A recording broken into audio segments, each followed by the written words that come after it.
Welcome! Bago mag-end ang 2023, magkukook tayo ng special food para salubungin ang 2024. First time kong gagawin ito since 2024 na at new kitchen. Sabihin natin special siya. Sa mga friends Canadian, ito yung kanilang tradition. Ginagawa nila every Christmas. Ito at tinatawag nila ang torchay o tinatawag natin meat pie. Ito yung mga ingredients na ihanda ko na yan. Siyempre, meron tayong pangmalakasang beef cubes, thyme, bay leaves, allspice, cinnamon, cloves, at saka nutmeg. Ito ang halo natin. Mashed potato, called salt and pepper, onion, garlic, and celery. Then, we'll start. Prepare tayo ng filling para sa meat pie. Maglalagay tayo ng konting oil. Remember, ang main ingredients natin ay ang meat, okay? Konting olive oil lang. Ito yung version ni Ella ng torchay. Main ingredients, ang pinaka-star ng ating torchay ay ang ground pork and ground beef. Yan. Let's start cooking torchay. Iba-iba ang pagluluto nila, pero itong way ko, okay? Huwag kayong ano dyan. Ayan na. So, medyo may kainitan na siya. Lagay natin si bawang. Ito ko yung baho ng garlic. Sinuti ko muna si garlic. Sunod na natin ang karne. Siguro to yung tig 1 pound, ikakasya na sa isang pie. Okay. Kailangan natin haluin, syempre. Ayan na, so mukhang nakukuha na natin yung gusto natin sa karne. Ilagay na natin ang onions and celery. Tapos, haluin mo.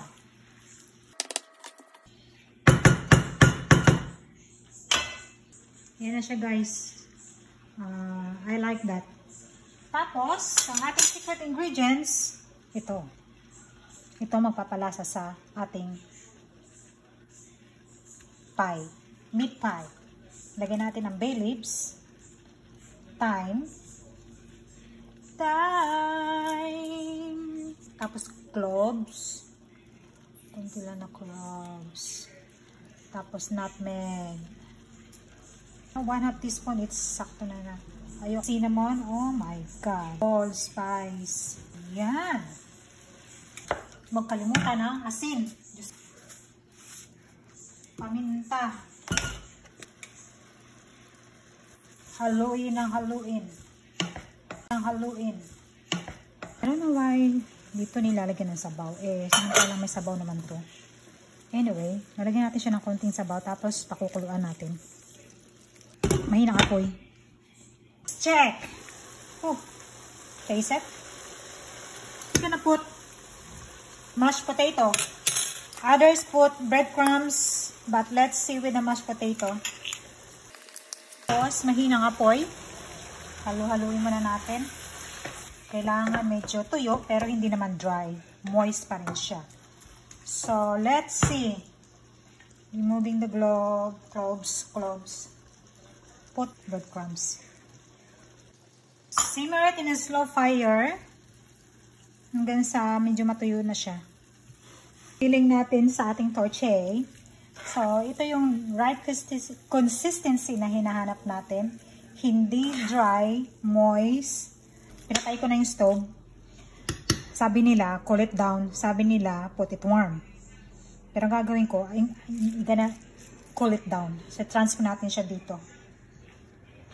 Version na Ella ng kanyang torchay filling. O, dito muna siya. Diyan ka muna, ha? Sayaw-sayaw ka dyan. Ginawa ko na to siya kahapon. Preheat the oven. Bake. 375. Long time na hindi ako nakakapagawa ng pastry. Ano ba kailangan ko pang pumatong sa stove? Kasi hindi ko abot. Ayan na siya. Oh. Pause. Para ma-puwersa.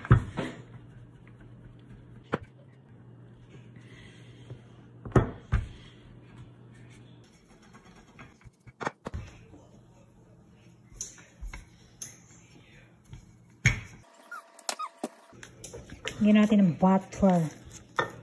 Tignan natin ano mangyayari sa ating pinanggagawa sa buhay.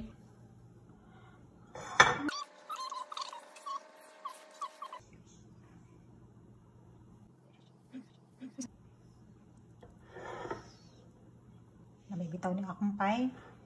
It's made with butter.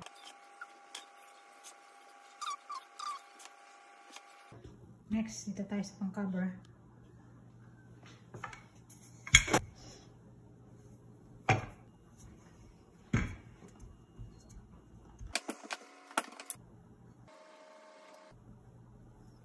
Let's do this!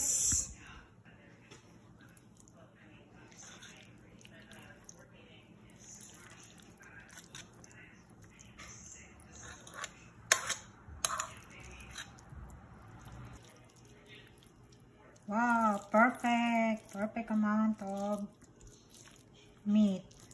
My hubby is a Frenchman.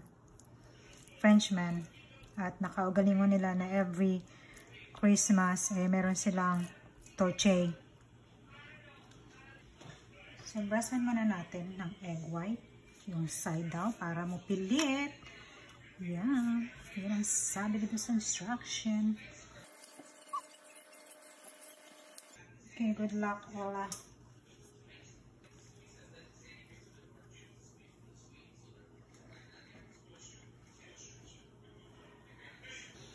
Tanggalin natin yung mga bagay na ikat natin yung edge, yung excess.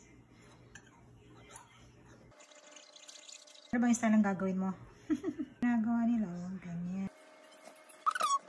Canadian meat pie. Oh, ayan. You think? Looks happy. Para makahinga naman. Makahinga siya ng malawag. Oh, konti lang. Ayan natin ang design. Diba? Yay, may design. Kasing perfect.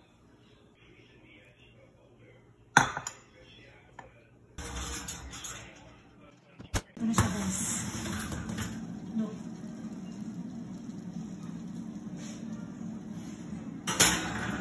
Yan na siya. Ang aking pie. Luto na. Let it cool. Let it